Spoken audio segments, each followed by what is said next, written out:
सभापति महोदय, मैं माननीय प्रधानमंत्री नरेंद्र मोदी जी को और माननीय मंत्री श्री मेघवाल जी को बधाई देना चाहता हूं कि आज जिस बिल पर चर्चा हो रही है वह एक कारण से बहुत ही महत्वपूर्ण है। जो काम आज़ादी के बाद तुरंत हो जाना चाहिए था, हमने दशकों उसको बर्बाद किया। भारत एक ऐसा देश है जो मल्टीलिंगुअल है, मल्टीकल्चरल है।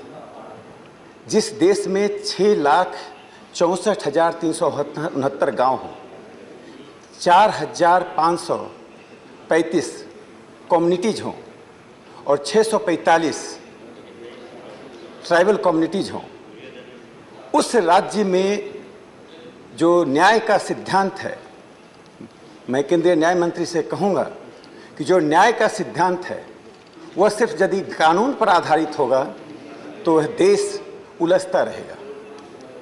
और इसी उलझन के कारण जो यूरोप का हम पे प्रभाव था, जिस प्रभाव के कारण स्टेटिफिकेशन ऑफ सोसाइटी यानी समाज का राज्यीकरण कर दिया गया था, यह जो कानून है यह राज्य का समाजीकरण कर रहा है, यानी समाज के आधार पर राज्य के सामने की समस्याओं का समाधान करना। जिस राज्य में बहुसांस्कृतिकवाद हो, जिस राज्य में बहुत से समुदाय हों, अभी हम नागालैंड के साथी को सुन रहे थे, मैं उसका एक उदाहरण दूंगा नॉर्थ ईस्ट से। वहाँ एक खासी समुदाय है। खासी समुदाय में दरबार नाम की एक संस्था है जिसका लीगल एंटिटी नहीं है, वो उसका सोशल एंटिटी है। दरबार में एक सरदार होता है, वे चुनते हैं और दरबार का जो फैसला होता है वो कम्युनिटी पर लागू होता है, समुदाय पर लागू होता है।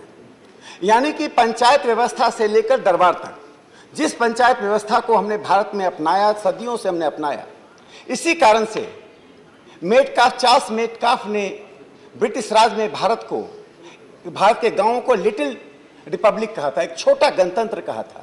भारत गणतांत्रिक गांवों का एक समूह उसने बताया था। और मैं बताना चाहता हूं कि ईस्ट इंडिया कंपनी के अफेयर्स पर जो सेलेक्ट कमेटी बनी थी, 5th सेलेक्ट कमेटी बनी थी, 1912 में जो उसने रिपोर्ट दिया था, बहुत ही महत्वपूर्ण बात कही थी। उसने भारत की न्याय व्यवस्था को गांव आधारित, समुदाय आधारित बनाने की बात तब की थी 1912 में, जो कि आज़ादी के बाद के नेहरू युग के शासकों को समझ में तब तक नहीं आए, जिसमें उसने कहा था कि भारत के गांव एक छोटे संप्रभु राज्य की तरह हैं। भारत का गांव जिसमें सांस्कृतिक, सामाजिक और राजनीतिक एक स्वायत्तता, संप्रभुता है, उस लिटिल होल, जिसने कहा था एक छोटा लिटिल सोवरेन होल जो है, उस गांव को, उस समुदाय को, उस ट्राइबल कम्युनिटी को न्याय के सिद्धांत से जोड़ना चाहिए। मैं बताना चाहता हूं सभापति महोदय कि मलेशिया एक ऐसा देश में जिसकी एक संस्था है रकून टेटंगा, जिसका मतलब है पीसफुल नेबर क्रिएट करना। इजराइल में सुलह सिस्टम है जिसमें कल्चरल टूल के आधार पर जो डिस्प्यूट्स है सो सुलझाना।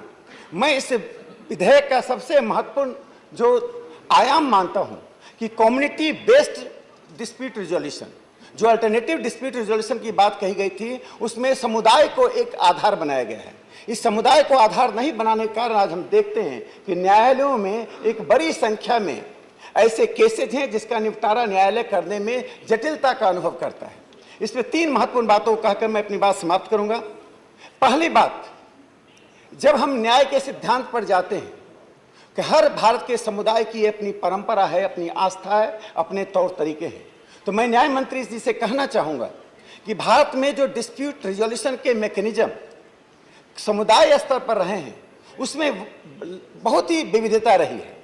तो ट्राइबल कम्युनिटी का डिस्प्यूट रिजोल्यूशन जो खासी में है, जो मुंडा ट्राइबल कम्युनिटी का डिस्प्यूट रिजोल्यूशन है, जो मेन लैंड में जो डिस्प्यूट रिजोल्यूशन है, उन सभी डिस्प्यूट रिजोल्यूशन को पर एक समाधान पर एक अच्छा शोध होकर हम डिस्प्यूट रिजोल्यूशन के लिए एक ट्रेनिंग सेंटर की स्थापना करें।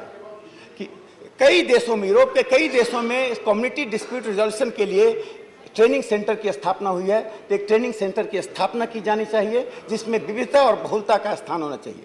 दूसरी महत्वपूर्ण बात जो अल्टरनेटिव डिस्प्यूट रिजोल्यूशन में आता है कि जस्टिस विदाउट लॉ, साधारणतः जस्टिस का सिद्धांत कानून पर आधारित है, लेकिन हम जब सोसाइटिफिकेशन ऑफ स्टेट हमने जब किया, जब राज्य का समाजीकरण करने लगे, तो उससे साफ तौर पर जाहिर होता है कि हम कानून के बाहर जाकर डिस्प्यूट का रिजोल्यूशन करें। राम जन्मभूमि के आंदोलन में इसका एक बहुत बड़ा कम्युनिटी डिस्प्यूट को समझाने का एक प्रयास हुआ था, जिसमें बहुत अधिक तक भारतीय राज्य को सफलता मिली। तो अंततः मैं कहना चाहता हूं, जो डीकोलोनाइजेशन ऑफ इंडियन माइंड की बात भारत के प्रधानमंत्री नरेंद्र मोदी जी ने की है, और इस डीकोलोनाइजेशन के प्रोसेस को जिस प्रकार से आगे बढ़ा रहे हैं, भारत के संविधान के तहत भारतीय परंपरा, भारतीय व्यवस्था, जो हमने कौटिल्य के अर्थशास्त्र में देखा, जो हमने दंड नीति में, महाभारत के दंड नीति में देखा, उन सब के आधार पर भारत में जो एक अच्छी विरासत और परंपरा है, उस विरासत परंपरा के आधार पर जो कानून बनाने की कोशिश हो रही है, यह कानून निश्चित रूप से भारतीय राज्य के लिए, भारतीय समाज के लिए बहुत ही उपयोगी साबित होगा। बहुत बहुत धन्यवाद।